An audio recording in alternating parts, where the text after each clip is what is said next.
Hello guys, Josh here. I'm doing a little bit of an informative video today.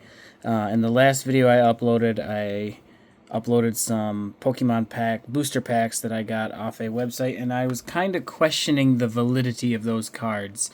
And upon doing some further research, I found out that those cards were definitely fake. They were very convincing. They came in sealed booster packs like this. I had to cut them open, and they, once I was looking through them, you'll notice me commenting in the video that they kind of looked a little off, a little weird. So I'm going to do a little bit of an educational video here on, after doing some research on what I found and what I discovered, some indicators of fake Pokemon cards. So I'll be comparing them, some of the fake ones to the real ones. So right off the bat, I don't know if it's hard to tell. We got the fake one is on the left and the real one is on the right. Now they do look pretty similar. The alignment is fairly even. The border is pretty even. But you can definitely tell, at least, I don't know if you can in the video, but there's a certain feel to them. You can, when you feel the real card, if you're questioning if you got a fake or not, just always compare it to a real card, and there's definitely a difference in how it feels. You can feel the real card, it's kind of has a little bit of a grip to it almost, and the fake card has a slide, I guess you want to say, like a less of a grip to it. And there were some other indicators along those lines as well. On the back of the real Pokemon card, it's pretty vibrant and bright, the hues are. And the fake Pokemon card, you can tell, not so much in the video maybe, but it's a little bit faded. At the back, there's less color, less vibrancy to the color on the back.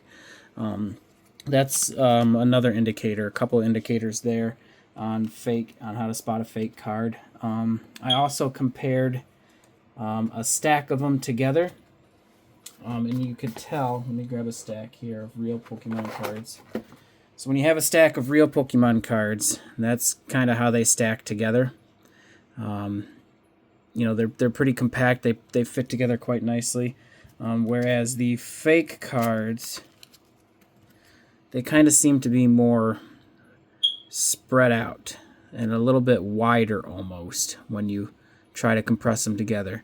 So that's another indicator that you can tell whether they're kind of not so real.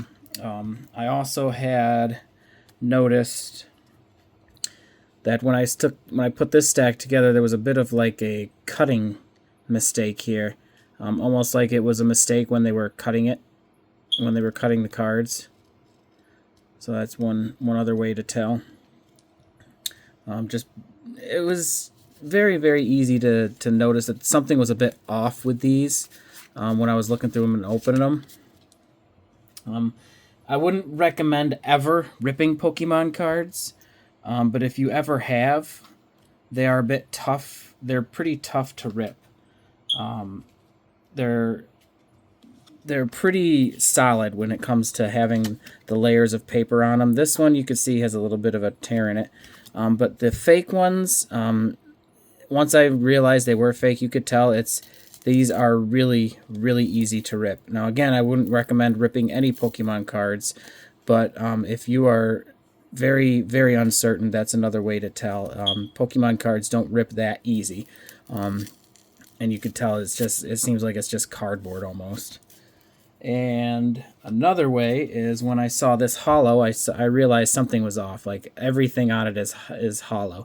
And normally in real Pokemon cards, you would either have the image behind the Pokemon hollow, the image box, or you would have a reverse hollow like that. Generally, I mean, once in a great while, like with your rainbow or your golds, you'll see something, but I mean, this was definitely questionable when I saw it as well. You could just tell it was kind of off in that regards. And this is pretty funny, actually. The final last straw for me when I really realized that they were a stack of fake cards was when I opened this booster pack. These were the cards that were in one booster pack. And in one booster pack, I had managed to pull 3 illustration rare starters, or 2 illustration rare yeah, 3 illustration rare starters, and then this Venusaur. So that kind of tipped me over the edge in realizing that this was definitely fake. Now, you will get good draws in a booster pack, but I mean, if you ever get something like this, then that's nuts. I don't think it would ever happen. I think you'd get 1 or 2 at the most, extremely rare, valuable cards like this. So those are just some indicators into how you can tell if a Pokemon card is fake. I had to do some research and figure out, what real cards look like and what they don't. Another indicator in this particular set was this energy came out of the Pokemon 151 booster pack that I opened. But if you open a real, legitimate set, the basic energies in those sets will have the SVE on the bottom, which indicates that it's from the Scarlet Violet set. This one, they had actually printed the MEW on there, the Mew, indicating that you would see that. Now, that generally you won't see that in the booster packs. You'll see it on the Pokemon from the Pokemon 151 set. You'll see it on the Pokemon, but you won't see it on the energies. I had to do a little bit more research onto that. So definitely,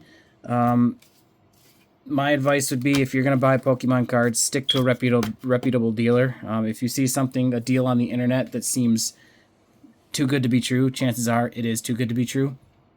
So I would definitely stick with reputable sellers like the Pokemon website or your local card shop. Definitely support your local card shop, and they can help you out with everything that you need to know. So hopefully that helps you guys. Thanks.